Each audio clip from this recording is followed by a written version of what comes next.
Biti. Le Premier ministre a pris un gamou. Il tourne à Kinshasa. On a préparé 45 ans de carrière. On a 60 ans. Dans le mois de mai, le 4 mai.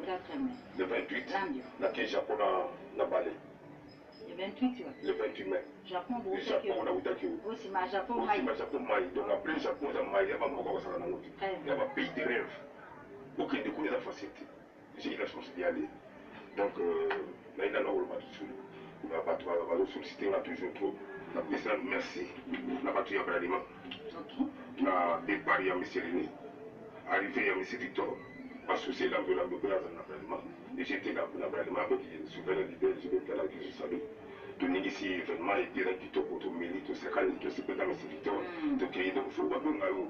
So bingo te kuza pesa wende mapresente bogo ya wabenga no bi longa ngaba kudifi la pata musika na ye na sali bulu na lo sekra susu muke na batu ko ba bisinga la Cape Town na ba ouais la Cape Town toujours on a 45 ou bien ma campus te on ba binga de fitela na pesa ko ya kana singa kale na so fata kaji ya kuba ba kongole mungu baza makasi ko bala ba mungu babiranga la moto ko benga ka bale est-ce que a fait un mot sur le 45 ozo bandango na Cape Town d'abord ou la kila na Cape Town mais on déjà dans fan sama composé avec la tête Lambio ouais mutabi na sala ka fitwa na gratuité na sala ki la gratuité le monde na singa na mesina roga bodo binanga ki akokatsa na ba misena yi makamone sur hôtel pour dire ba misise yimu ko so na charge donc on faut encadrer merci beaucoup roga pour la participation pour la super leader na singi merci vraiment pour la participation à binanga même à ta info na pesati de ko toi être là et puis va me soutenir